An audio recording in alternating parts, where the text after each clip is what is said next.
The following is a Galactic Network podcast. For more, go to gncast.com. That's GNCASTS.com.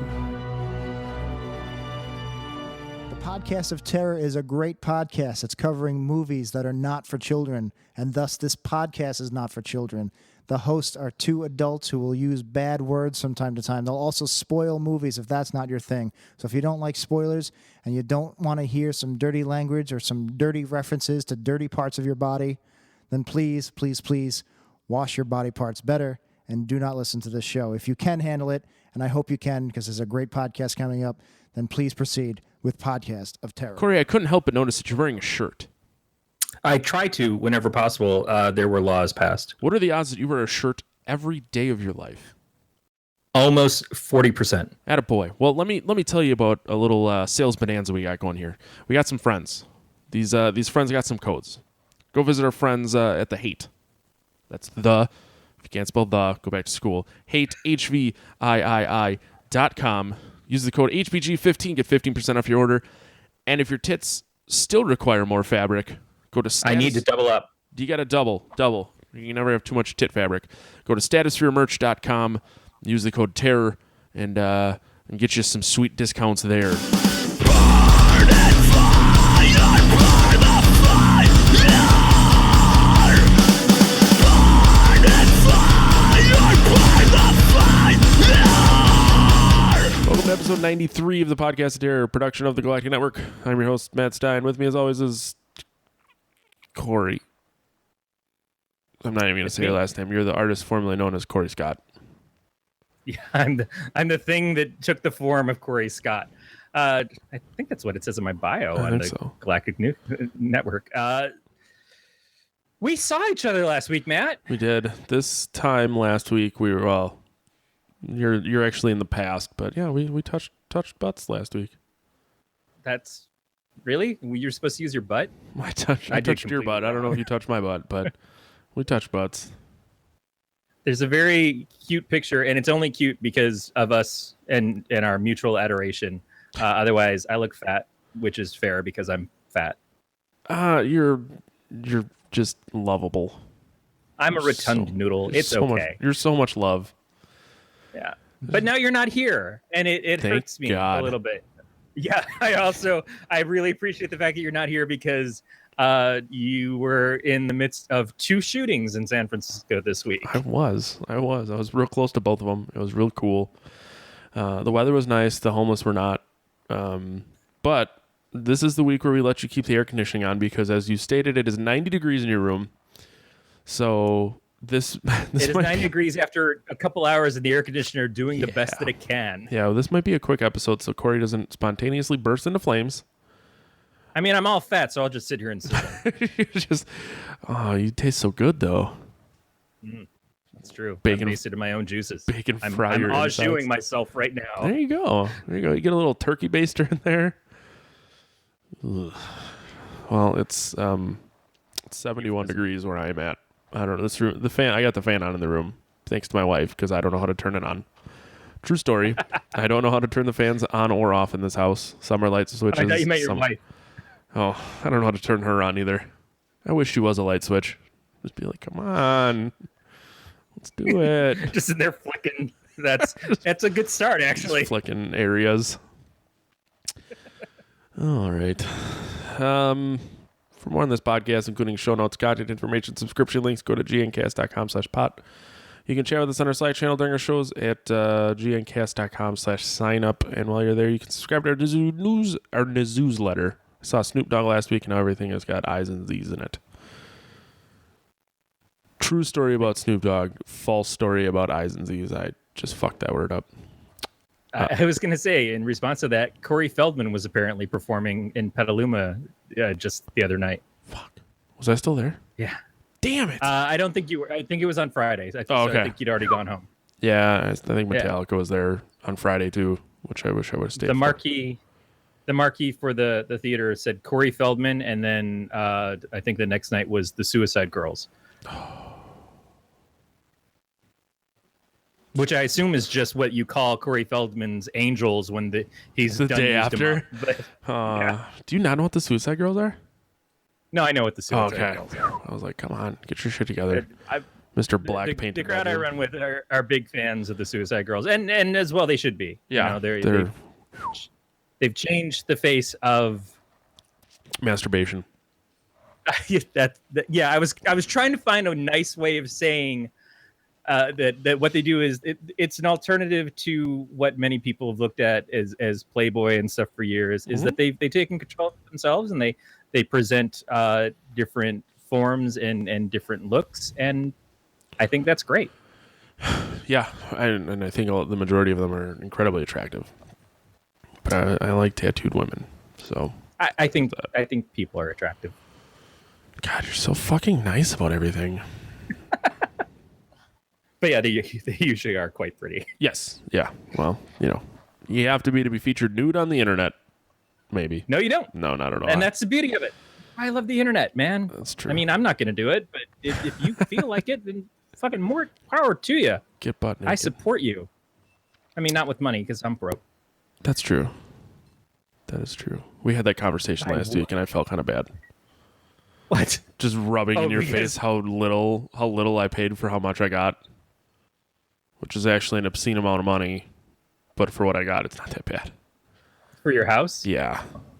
Man, yeah, my problems are not anybody else's problems, and that's the thing is I never feel bad that someone else is succeeding when I'm struggling because I had a lot of success and good luck in my life. You live in upstate California. So I'm going through a rough patch now. You live in upstate California. I live in rural Wisconsin. That right there says a lot about what things cost.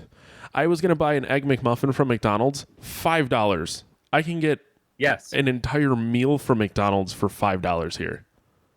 Yeah, it's strange to me. I was noticing this a week or so ago when Aaron sent me on one of the last runs of McDonald's is a sausage McMuffin is less than $2, I think. Sausage McMuffin without egg is $1.99 there. It's on the dollar menu here. And then, but if you add egg to it, it's $4.70. It's $5. It's fucking like, what is that egg made out of? Is fucking Veruca's salt chasing around it in the factory? Because there's something completely screwed up about that. Like, I have enough of a problem that cheese is 20 cents to add on to a fucking burger, but and has been the same price, I think, for the last 40 years. But the fucking egg is a $2.50 upcharge? Well, another thing that I noticed is I went to Burger King for breakfast one day, and they charged me 50 cents for a bag to take my food in because I didn't bring my own. Wow. Yep. They're charging 10 cents for bags at grocery stores out here now. And for a while, they weren't supplying plastic bags at all. If you got anything, it was paper. Mm-hmm. And they seem to work something out with that. And environmentally, I get it. I understand it. And the reusable bags, if you can fucking remember to do it, because I never goddamn well do. We've got enough reusable bags that we should be fine. Mm-hmm. But it's putting them back in my fucking trunk every week. I understand and I appreciate it because fucking steps need to be taken. But goddamn it, sometimes it's a little ridiculous. Yeah, I completely agree. And at a fast food place, that's bullshit. Mm-hmm. Yeah, and I didn't know that was a thing in California. So I'm expensing it. I'm not paying for it. I don't ultimately give a fuck, but still. That's okay, because people come here from Oregon and they're always surprised they have to pay sales tax. Well, I'm from Oregon. Yeah, but you know where you're in California now. You fuck. You're in California. Yeah. Yeah, it's expensive out there. It is pricey. But people love the weather sometimes, not this week. I don't. I never do. It was super windy when I was there, but that's being on the water, Yeah. I did go back to the wharf on Monday with my boss when he got into town, and much nicer. A lot less people. Except for an In-N-Out. In-N-Out had about 9 million people there.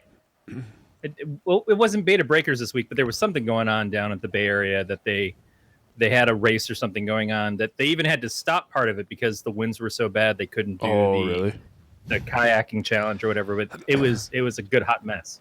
Yeah, and I was in town when the Warriors won, which was kind of cool, but also horrendous because I hate everybody. Yeah, that's right. Hey, listen, it's 10 o'clock at night, and I'm trying to get some fucking sleep because I'm still in Wisconsin tonight. You should make as much noise as fucking possible. And then a day and a half from now, please have a parade while I'm trying to get around fucking town. That I don't understand or know. Luckily, the parade was in Oakland. Yes. So true. It was not my problem. Which is good. Oakland needs whatever it can get at this point. Fucking Oakland. Yeah, we were gonna go. We were gonna get tickets to the game because they were only $600. I'm like, well, I don't have $600 for obstructed seating, like in the back 40 of the arena. Well, you were there for work, so you could expense it. Unfortunately, I don't feel like I could. Well, I have $600 for a meal. It's expensive out there. It's so close. But your receipt says Oracle Arena. Yeah, we ate dinner there. All right. Let's move along, I guess. So we should just really quick say, if you're a long time listener to the show, we got to hang out with our friend Travis last week. Yeah. His buddy Brandon. Travis from the way, way back when we did he might have been our first guest. Well, technically, yes.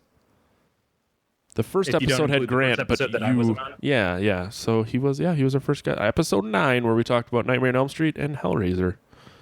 And he did it all on his phone on the floor at an apartment he was staying at in Florida.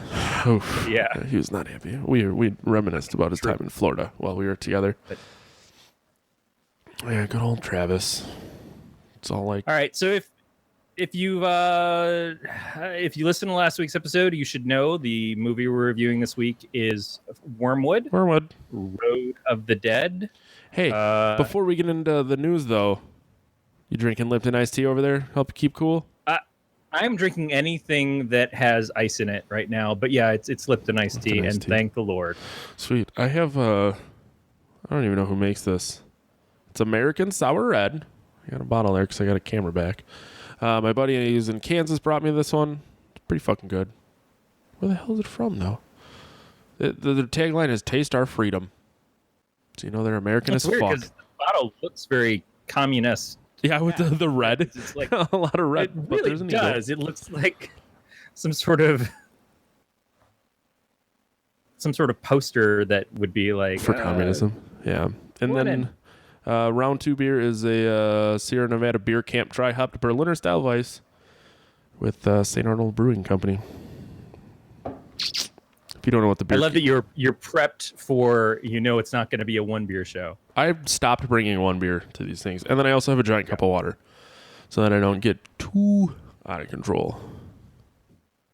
Nice little shampoo bath. All right, so let's cover some news here, I guess. Friday the 13th is all sorts of in the news lately. This time they're talking about their copyright case that is happening. Interesting that there's a copyright case given the fact that our friends over at Gun Media recently put out a video game about Friday the 13th. But this focuses more on the movies. The movie that was supposed to come out in September, right? I believe. Yeah, the thing that got pushed off, and maybe this is part of why. So what basically happened is the person who created the Friday the 13th film, the first one, there seems to be a dispute as to if he has the ability to retain ownership of the concepts that were presented in that first film, which would include the Friday the 13th name and the characters that are introduced. Now, there is a big change that happens between Friday the 13th Part 1 and Part 2, whereas in Friday the 13th Part 2, we get introduced to Jason as the actual antagonist. He is an adult, and by the time we get to Part 3 is when we get the mask and the iconic Jason. Are you sure he's not the protagonist, though? I root for Jason to kill everyone. Yes, but at that point in time, I don't think we were there yet. I think we were still under the belief that the campers were the good guys. And we were supposed to be in shock that they were all being murdered by this kid and his mom. That is certainly not the case as it went on. Did you root for Chucky in the first Child's Play, or did you start to root for Chucky as he became more of the entertainment and the tie between all the films as they went forward? I'll give you that. I mean, even like with the first Nightmare on Elm Street, you never rooted for Freddy until later movies where he became more of like a joke. I don't want to say a joke, but it was comedic value. Yeah, he was a jester. The best lines were from Freddy. The best scenes were the ones that Freddy was in. Mm-hmm. And you just kind of like went through the rest of the stuff was the rigmarole until you get Freddy back up on the screen. That's sort of what these horror franchises become is shut up. Dance, monkey. Are you showing me boobs? If you're not showing me boobs, then shut up and get stabbed already. That's mm-hmm. Shut up and get stabbed already should be the name of our podcast. Get stabbed. So the people who own the rights to Friday the 13th may be able to still make movies called Friday the 13th outside of the U.S. Because U.S. copy law is fucked and has been fucked for a long time. Stupid. It's very stupid. But they would get the exclusive rights to the iconic Jason and the first person would own. It's kind of like what happened with Night of the Living Dead, whereas John Russo, who co-wrote the film with George Romero, John Russo owns the rights to The Living Dead, and Romero owns the rights to Of the Dead. So Russo gets rights that he gets from Return of the Living Dead film series and other things. And George Romero can do Day of the Dead, Land of the Dead, but he can't do a Night of the Living Dead without getting some sort of crossover thing with Russo again. They kind of split the ownership post the first film. Weird. Yeah, and it's always, especially when you see franchises that have gone on and they're sold from one company to another company to another company, and in the times when people didn't necessarily keep great records, there certainly wasn't the official like electronic records kept back in the 70s and 80s, so it's tougher to have the stuff to come up and prove it again. I understand why this is happening. It just sort of sucks that this is happening because it does make it each time more difficult for a company to, like, here's your next Friday the 13th movie, if they have to go through all these steps to do it. DC went through this with some Superman stuff a couple years ago, which was good because it actually gave more of a payout to the families of Siegel and Schuster. I think Marvel went through it with Kirby's estate, and now Kirby's getting recognized in the credits for the Marvel films. So I like it from that perspective of the originators getting some of their rights and recognition back. Mm-hmm. But it's still it's confusing. You know, we know that we talked to JF on a couple episodes ago about his book getting optioned. And he says, yeah, if a show or something happens, I really have nothing to do with it now. That's what the whole point is of the rights of the book is we sold the option for them to do it, and it's up to them, and I don't get to be a part of it unless they want me to be. Well, that was when we talked to Andy Weir when I was still on Sci-Fi Geeks Club. With his book, The Martian, he basically said, well, I wish I would have optioned it for a percentage of the movie earnings instead of a flat fee, because he would have made a whole lot more money that way. Right. Yeah, exactly. But he also his new book was pre-optioned before I think it even came out. Yeah. And you build up that cachet with your worth. I'm pretty sure a studio has optioned his farts. That's right. Boom-booms. I'll be here all day. We like that one. It was quiet, but it had a good stank on it. Got staying power. I see a 3-picture film series. Make a trilogy out of that fart. It was a nice meaty rap. Damon. So Friday the 13th copyright may affect your ability to see more Friday the 13th. Be glad we got things like the game already. Mm-hmm. That's very true. The next news story we have: the Russo brothers are developing a Little Nightmares TV series with Henry Selick. I've seen the trailer for Little Nightmares. I think I have a couple of friends who played it, but it looked a little too weird and out there for me. So I don't know the concept. I don't know how it would be a TV show, But it looks like a horror film starring the Morton Salt girl, because it's a little teeny girl in a yellow raincoat running around with creatures and things kind of falling around. But it seems perfectly on step with Henry Selick, who he directed Coraline, which was a Neil Gaiman book, and The Nightmare Before Christmas. So it's got that stop motion-y kind of feel, although it's animated in the game. I can see how this would be very good. I watched the trailer for the game, which looks beautiful. And what did you compare it to? You said it kind of reminded you of Limbo? Yeah, the game Limbo, which is another game I haven't played. So if I'm wrong, don't blame me. Yeah, not necessarily for the play, but for the visual. Yeah, exactly. And even things, if you go back to Oddworld and some other stuff, there's just an aesthetic that works that kind of goes in tune with that. But it's beautiful to watch. I don't know enough of the story to say what it would take to make it a TV series, but then it could be something as simple as what the old Aeon Flux stuff was on Liquid Television on MTV back in the days, which was there was no talking.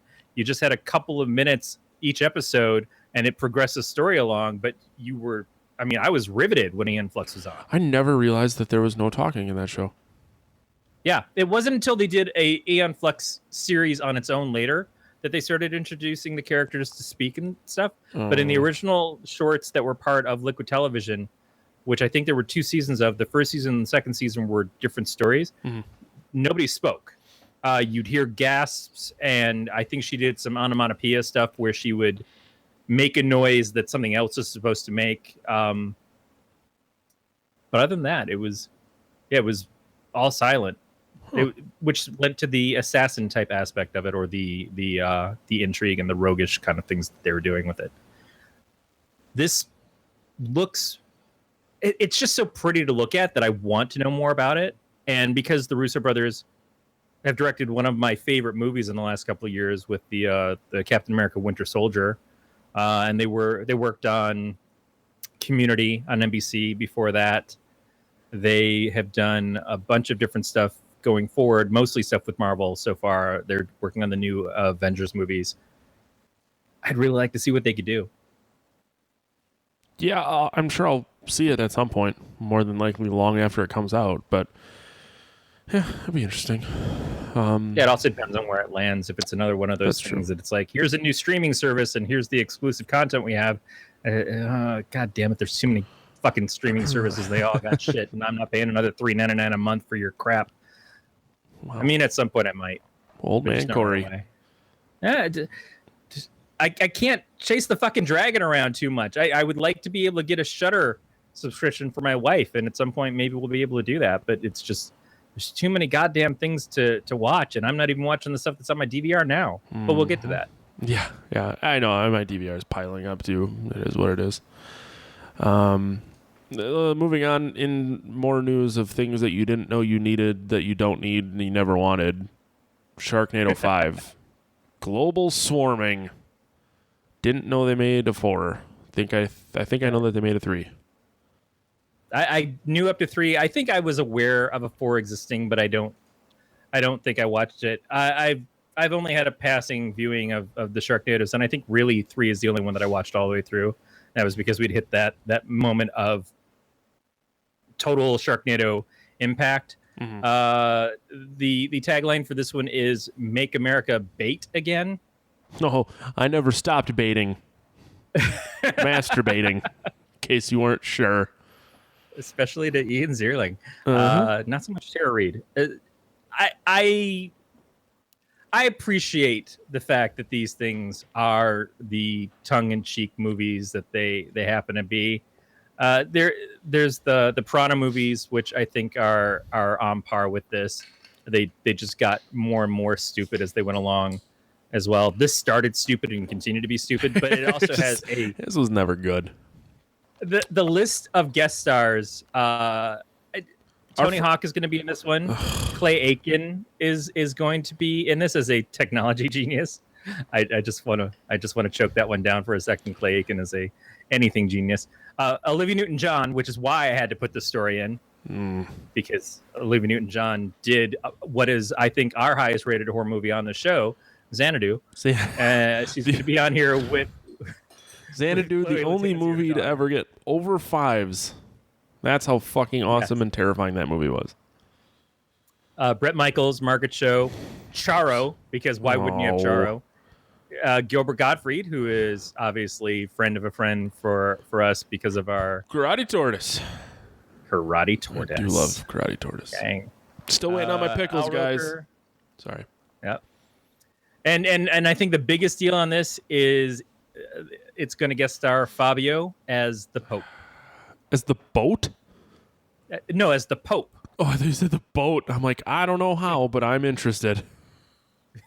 It's just a tugboat running around with long Fabio hair. Saying, I can't believe it's not butter. I think this is going to be terrible and awesome at the same time. And what better sign of there to that than Chris Kattan is going to be in it. You guys want some cookies? I had to. I don't know if I ever even watched Corky Romano, but I cannot get that scene out of my head. That was the thing in the commercials that I'm like, shit, this looks terrible. I would watch it because of that. That's the thing, though. It was in all the commercials, so you had to see it. Yeah. I think I saw it. God damn it. I don't know why, but I think I did. I may have. It's all in a blend where they all had movies that were just pure shit, like Hot Dickie garbage. Roberts and what was the pimp one? No, it was Deuce Bigelow. Deuce Bigelow, American Gigolo. And then there was European Gigolo. Oh God, The European one was pretty funny. Really? Well, there was the American one was funnier than the European one. See, I like the European one better because of the use of like the chili rainbow and the Cambodian breakfast and all of their Urban Dictionary style sex terms. Okay. I like the first one because that's a huge bitch. That's a good part. It is really, it's up there with the "you can do it" guy. You can do it. That's true. All right, enough of Sharknado 5. It's already gotten too much of our attention. It's not even Shark Week. Yeah, Kevin Smith's doing something. Yeah, speaking of huge bitches, Kevin Smith. Suck it, Kevin Killroy Smith. Was Here. I'm like a huge Kevin Smith fan. So am I. I like a lot of his work. I haven't seen any of his horse stuff, and I got shit from my kid about this because I haven't seen Tusk or Red State, and he's like, but those are like the movies that he worked the hardest to get out there. He put forth so much effort to get those movies made because nobody else would make it. Those are like, that's his seminal work, and I'm like, yeah, but I don't know if I'm ready to see Kevin Smith. Like anytime I've seen Kevin Smith veer out of the Jay and Silent Bob stuff, it's been tough. I recall Red State. Girl. I recall Red State being like me. Yeah, I don't know if I'm prepared. And plus, I think the story for Red State kind of what I understand it to be about, which is again, I have not seen it. Just doesn't necessarily sound appealing to me. Tusk and the Canadian girls, the twins. What was that? With the Bratzies. Geely? Sorry. That's exactly it. The one starring his daughter and Johnny Depp's daughter. Oh, fuck. Yoga Hosers. Is that what it is? I think that's what it was. There's something about them that looks like I could find humor in it at least. Red State just was so serious and sounded so dark. I just wasn't sure if I was up for that. But I'll check them out. It might, like everything else, I think the biggest complaints I hear about those two movies is the inclusion of Johnny Depp, who seems to have burned out the love that Hollywood briefly had for him when he first showed up as not if you're into I was just gonna say not if you're into Pirates of the Caribbean movies. People still apparently like them. I don't know that America does. I think said it's people, like Tom Cruise, not America. Yeah, that's true. Not sure who they are. Somebody somewhere else. Yeah. So Kevin Smith shooting Killroy Was Here. I don't know what that is. It's an anthology. So he was originally going to be doing an anthology that was going to be akin to Tales from the Crypt or Creepshow, I think is what he actually coded it as, or Creepshow 2. But it was going to be about Krampus. And then the other Krampus movie came out, and he's like, well, shit. That Krampus his style.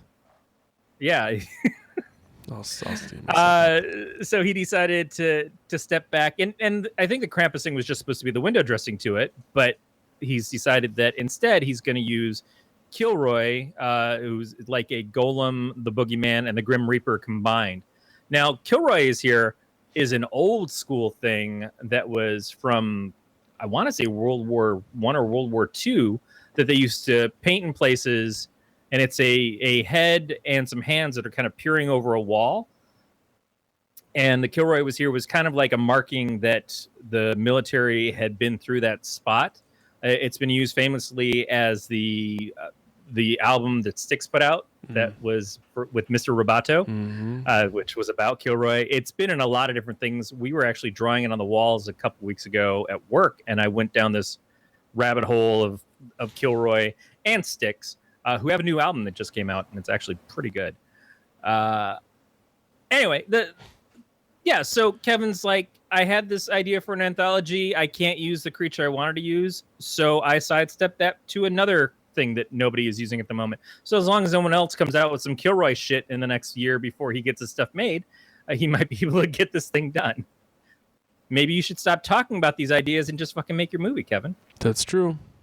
Nut up or shut up, bitch. Says a guy who's not writing anything right now and can go fuck himself. That's harsh for you to say that about me. That is my reality. Hey, I'm not writing anything either. We could just go fuck each other. An album the last year? Oh yeah, I guess music writing. I thought we were talking about paper writing. I not write so good. I would like to see an anthology style horror thing. I enjoy those. Yeah, as long as if it's good, just don't suck. That's all I ask.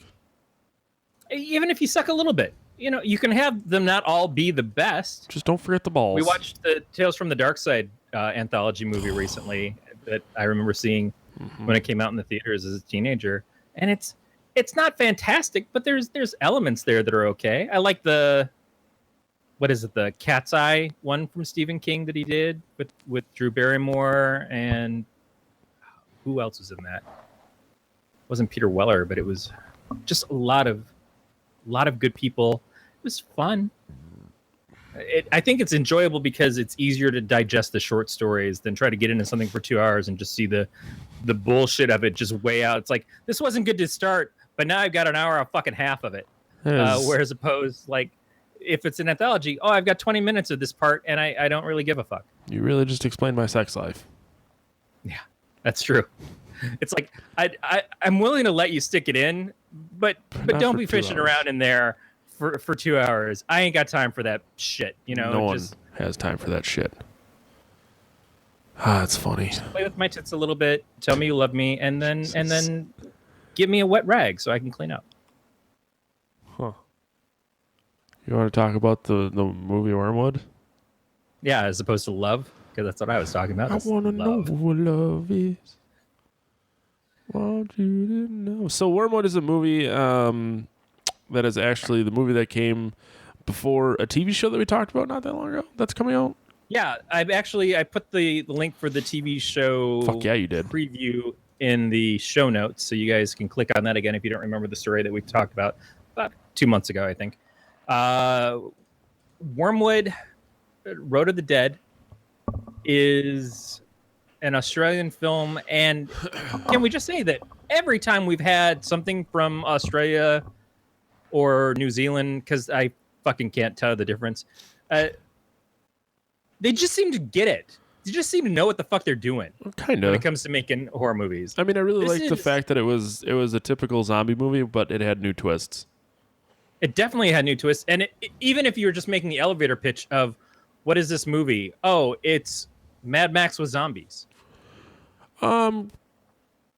Yeah, it really was. But I like the fact that the zombies breathe, like it's airborne instead of bite driven. It's a bit of both. It's certainly a blood to blood contact, and it gets worse. if you actually make the two mix, or there's the budding situation too. But the premise of some people don't get infected because of their blood type, and the whole thing starts up because of a meteor shower, which was very straight out of Night of the Comet. Which is an old Maniac school. Mansion. No. Night of the Comet was an 80s movie that basically it was very similar. It was these people. They were watching for Halley's Comet, so it must have happened in 1984. And when it happened, the next day, people in society, a lot of them disappeared. A lot of them wound up getting infected and slowly transforming into zombie, demonic type characters. And it was just following around this small couple of survivors, two sisters and a guy that they find, and that guy was Chakotay from Star Trek, not Deep Space Nine, Voyager, which was bullshit. So they give us that, but then there's this whole other thing with the lead character's sister Brooke, and Brooke was, for me, the more enjoyable part of the script. Because even from the beginning, we see the stuff that's going on with Barry. Barry's with his family. They find someone that's infected in their home. They try to get away. They fight their way out. And as they're driving, they realize that his daughter and his wife are both infected and slowly building up to becoming zombies. And he has to kill them, essentially. And is suicidal, which is, again, very much like the Mad Max movie, the original one, of losing his family and stuff. But all of that part is one part of it. Brooke, who, when people start getting infected at the photo shoot that she's doing, where she, I guess, does like makeup effects and stuff, she instantly starts fighting things. She has no warning at all. She calls Barry to let Barry know that something's going on. They need to get out of there. But she just like takes it in fucking stride and beats ass in this enclosed space that she's in. She climbs up. She uses a chain and a hook to trap the zombie to keep from getting her. She kills the other zombie herself. She protects herself from the ones outside. But then she gets kidnapped by what is essentially the government and gets experimented on. And they bring out in her, kind of make her a mix of an undead and a living person. And she gets to control the zombies, which I don't think I've ever seen in one of these before. And that was I thought that was really weird, but I liked it. Made my nipples hard. Yeah, I liked it too. It doesn't hurt that she was nice to look at, but she was pretty. She was, but she was cool, and she was. Barry gets to a point where he becomes a more kick-ass character, but Brooke from beginning to end is a kick-ass character. Yeah. And as I understand it, both of these actors are coming back for the TV series. And then when we watch the preview for the TV series, I don't think that's Brooke in the preview. At least it doesn't look the same as her. Mm-hmm. But it looks like a similar situation where she's trapped and she's got a scientist that's trying to experiment on her, mixing her with the zombies, so they're all in the same room. And she fights her way out in much the way that Brooke did in that first scene we see her in this movie. I also really liked the guy from the Outback, Benny. The Outback Steakhouse? I assume he's... Yes, that's exactly right. Because it is Australian. Yep. And yep. I assume they all... Shitty microwave food served at you at a premium. I assume they all... You only go to because they got what is the equivalent of the Awesome Blossom. Yeah, it's... Oh, I thought you wanted to talk about Awesome Blossoms. I kind of would. I'm on board. But the Awesome Blossom doesn't exist anymore. Outback has the bloomin' onion, which is a completely different sauce and really not as good. I didn't know. I know. It's terrible that I do. Nothing wrong with that. So tell me what you thought of the movie. Like, where did your head go with this? It was pretty good. I did like it. I thought it was a bit long. I drifted off at the end. But I liked the concept, and it got me not rock hard for the TV show. Really did. It's not. It the didn't idea like that blow my balls off, but I thought it was a good movie. Like, it's really nothing that new. They just took varying concepts from a number of existing movies and kind of just all made an orgy of zombie concepts. Yeah, we watched Deathgasm a while back, and Deathgasm didn't bring a lot of new stuff to it, but was executed so well and was so much fun. The way it was presented is what did it for me. Yeah, you know what I mean? Exactly. Yeah. And scenes like the guy doing the experiments on Brooke, putting on music and dancing, and just he's such an obvious sadist. Oh, it was fucking hilarious to me. Yeah, I mean, it was over the top and silly, but this is a kind of movie where you're allowed to be over the top and silly, and I think it utilized that correctly. And when you know that he's eventually going to get his comeuppance for it, you're okay with that. You're expecting it, but you're looking forward to it as well, and you get a payoff. Everything in this has a payoff. The one thing that for me kind of just went, really? Was the fight scene between Barry and the captain, whoever the guy was that is like the lead of the military guys after Benny gets shot and Brooke gets shot. And all the military guys are all done. He's like, well, I'm already going to die, so I may as well just kick your ass, and uncuffs him. And so they can just have a fight scene in the middle of the woods. That was just kind of... This is where I like kind of got sick of it. It didn't need to happen, though. It didn't like advance the story or anything. So no, and when the guy took off his mask and you see him for the first time, is played by Luke McKenzie. It felt like, oh, I should recognize who this is. It would be like if he took off his mask and it was Jason Statham under there. It's like, oh shit, I get a Jason Statham fight out of this? Fuck yes. That would be one thing.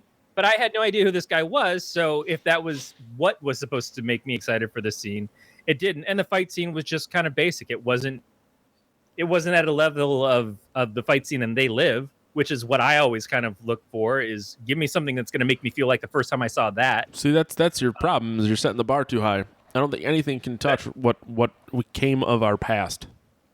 But that is where the bar needs to start at this point. That's true. That movie exists, and that movie is part of the zeitgeist, and it's iconic. Good.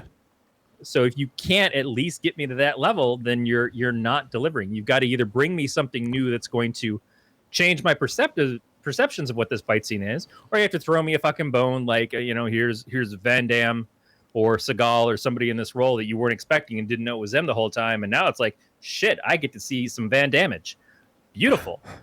But that's not what we got. We just got a bullshit reasoning to have a fight between the two male leads, essentially, and then have the whole thing not matter because Brooke, of course she isn't dead. She's fucking a zombie at that point. Right.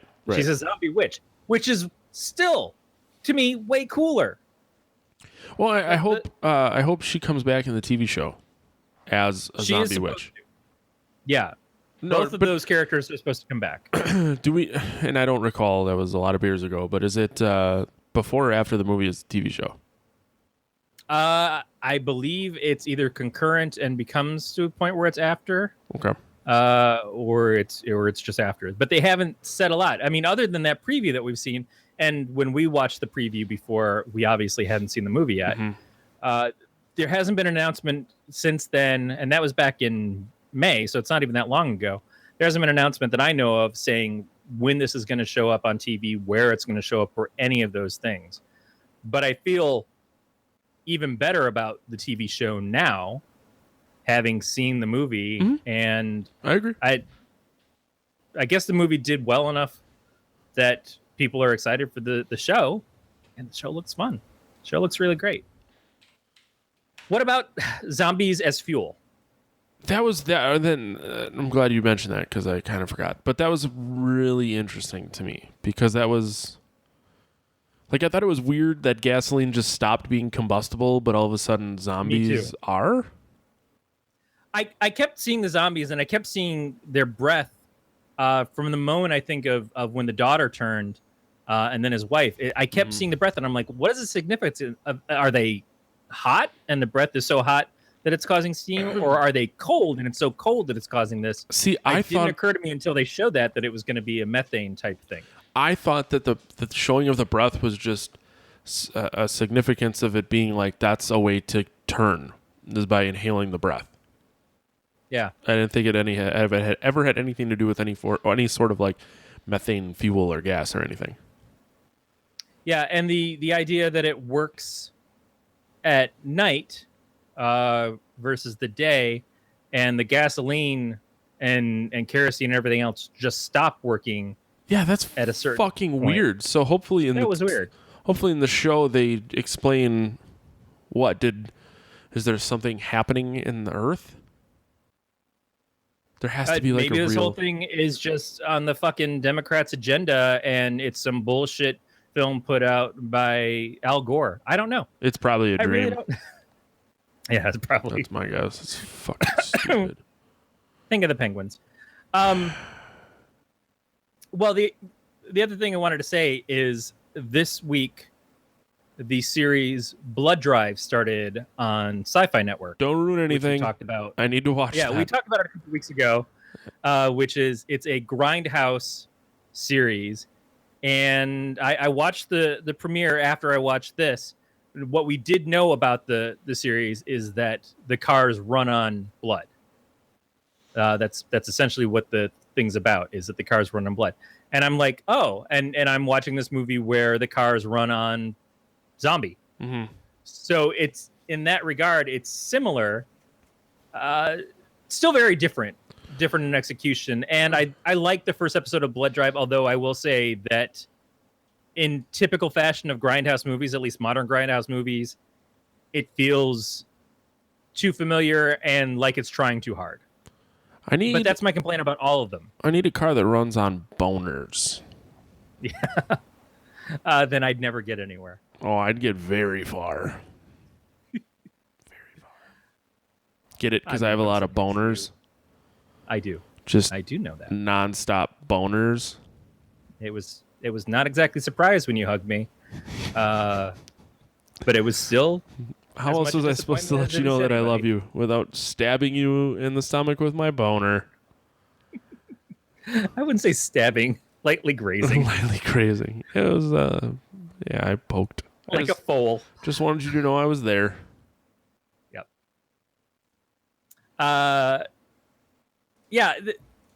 Let's see. There was... The character Benny was sweet and was kind of our introduction to the movie. And it was bittersweet to lose him, but he went out a hero of the film. He got kind of annoying, in my opinion. A little bit, but he was also the part, like when I started the movie up, and I had two fans going in my room because it was 110 degrees. Like seriously, people, if they saw my cats in my house, they would have broken the window and taken them out like it was a fucking truck sitting in the sunlight, because that's how hot it was in here. I had the fans going, so I had to keep turning up the volume to hear what people were saying, and then to have the accent on top of that. It's like I just started thinking maybe I should turn on subtitles for this. I hated how loud, like, so the talking was super quiet, and then all the action was insanely loud. That bothers the shit out of me in movies. That has just gotten worse and worse over the last few years. It's like if you don't have surround sound, it's really hard to fine tune sound from movies these days to hear what people are saying without then getting blown out of your fucking seat like the Maxwell tape guy, because of the music and the ambient noise and shit. And I'm so tired Figure of it. it out. It's like, Sorry, I didn't mean to just talk I'd over rather you. just watch a cam shot of Wonder Woman, you dicks. Not that I have, but I would if it fixed that. Wow. I don't know what else to say about this. We usually talk about the fact that the plot is not well explained. Do you feel like we needed to know more than what they gave us in this? Can we get a consideration as to what maybe caused this to happen? And they relate it to the Wormwood quote from the Bible? Well, I think I can overlook the fact that it wasn't very well explained based solely on there being a TV show that's about to come out. Yeah, and they do explain, like after we get the whole Wormwood thing, they actually give us the scientific explanation that the people who have A negative blood are not affected by the infection the way that other people are, which was an interesting take. I don't know why specifically it was A negative, but that was as legitimate choice as anything else. Maybe because usually it's people with O blood that are special. Right, exactly. It's like, we're fucking tired of you people. Yeah. And maybe I'm just bitter because I'm A positive. I don't know. I don't even know what kind I have. Red. I have red blood. I think it's mostly hops at this point. Most likely. Yeast and hops. Yeah, yeasty beastie inside me. Sorry. The unspoken who are they of the military guys. We do get a good speech from the captain at the end of like, look, you think this is about you and your sister and everything else. This is so much fucking bigger. We're talking about trying to save the entire race. It gives the antagonists more of a reasoning, and you almost have not necessarily sympathy for them, but you understand and respect their motivations a little bit more with that speech. And that part of it, I appreciated that scene for, if not the fight so much. I get it. Is if the shit like this went down, if there was a plague that was driving across humanity, do people need to be sacrificed? Do places need to be cut off? Do we have to create a no man's land? Do we have to wipe out and cull a certain amount of the population because they might have bred infection there and you need to stop it before it gets to everybody else? So that's why I could never go into politics, is I can't make those kinds of hard decisions. But isn't it usually that you sacrifice the few for the greater good of the many? Yeah, but that was said by some fucking guy who died in one movie and came back in the next one. So fuck you, Spock. I didn't know that was a Star Trek reference, but okay. Needs of the many outweigh the needs of the one. That's exactly right. It's again, that's why we put people into leadership that we're supposed to be able to trust for something. In that case, you see it in a lot of things in the Avengers. It's like, hey, we're going to have to bomb New York because that's where all the aliens are coming through. We're going to have to nuke the place. Yeah, but there's millions and millions of people there. Right, but look at the surrounding area outside of it. There's a lot more that we have to protect. So we got to do this. But when you're that person, and it's you and your last living relative, and you've already lost your wife and your daughter and, you know, the one person who was helping you survive, and you're trying to keep yourself and your sister alive, do you give a shit? It's like, yeah, fuck the rest of humanity. I got to take care of my own. I get the motivations from that too. It's very selfish of you.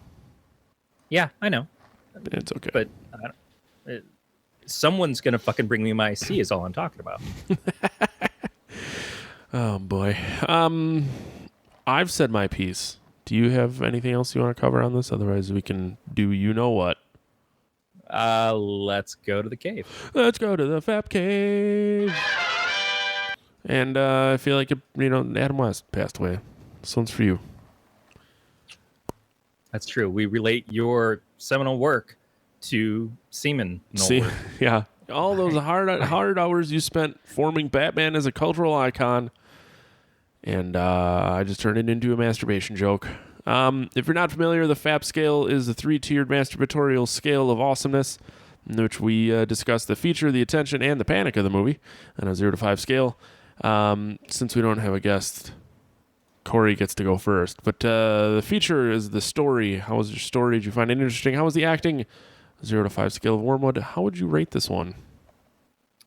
I will say that the story wasn't exactly original, but it was still interesting. It certainly was told well. That it kept my attention the whole time through, and the acting was better than I probably would have expected for both the style of film and for the fact that I didn't know anybody that was in it. I'm going to give it a 4. Wow, that's pretty generous. I gave it a 3. It was a good story, nothing new, but it was enough to keep me happy. Next up, we have the attention. Would you purchase this movie? Would you recommend it to your friends? I would say if you haven't seen it before, see, I think it's on Netflix streaming. It's certainly, we've got our affiliate link up if you want to click through and rent it from Amazon.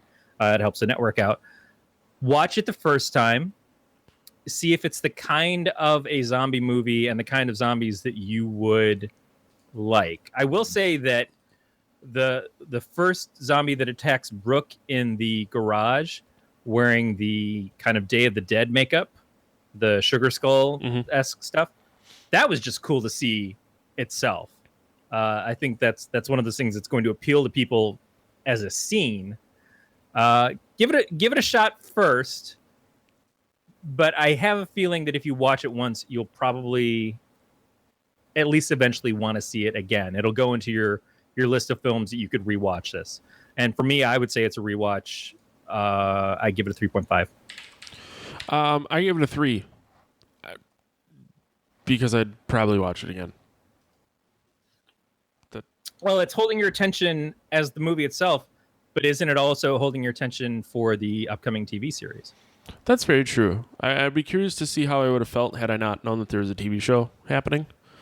But either way, I mean, I'm looking forward to it. Last up, we have The Panic. The effects. Were you surprised? Did you potentially shit your pants? The effects were good. The makeup, everything they did in it was completely solid, but it wasn't anything new. It was a lot of people wearing contacts. Like I said earlier, the biggest change that was unexpected to me and took some explanation, which I'm not sure how well it worked or not, but was at least interesting, was the fumes coming out of their mouths. Mm-hmm.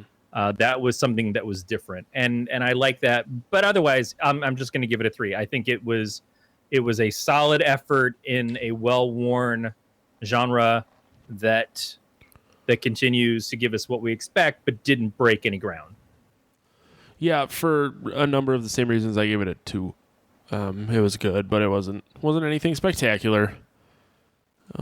So you can contact us by leaving us a voicemail at 805-328-3966. You can email us at pod@gncasts.com. You can leave us a message on our website as well. You can follow the show on Twitter, Facebook, and Instagram at Podcast of Terror. And you can subscribe to the podcast via iTunes, Stitcher, Google Play, or any of your favorite podcatchers. Please leave us feedback. No one ever leaves us feedback. It makes me real sad. All subscription options and links can be found at gncast.com/subscribe, and you can follow the entire network of podcasts in which we do this for on Facebook under the Galactic Network. Corey, where can the people find you? People can find the comics that I help publish at donascomics.com. People can find my wife's art, which is also hideous, but I do think maybe breaks a little bit more ground. On Instagram, she is hag_attack, or you can go to arthag.com. Well, that's very true. You can find me on Twitter and Instagram and Untapped at Matt the Lifeguard. That is going to do it for another episode of the Podcast of Terror.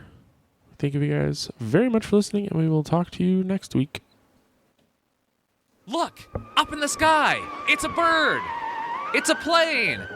No, it's... What is that exactly?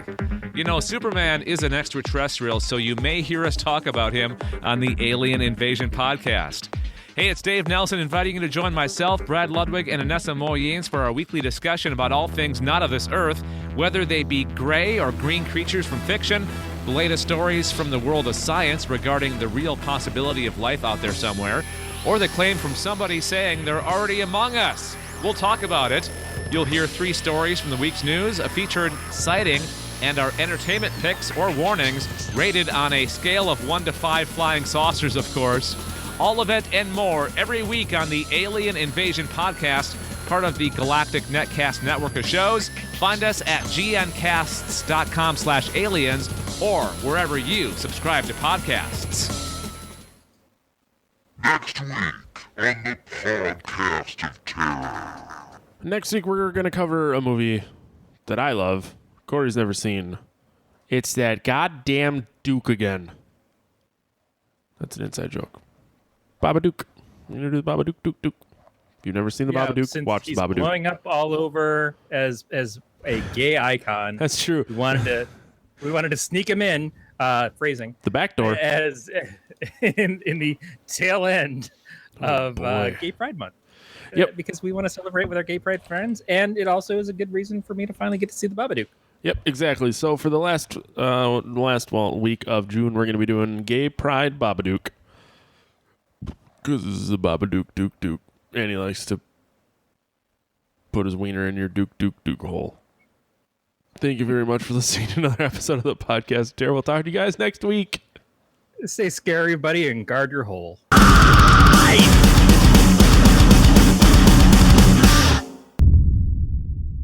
This has been a Galactic Network podcast. For more, go to gncast.com.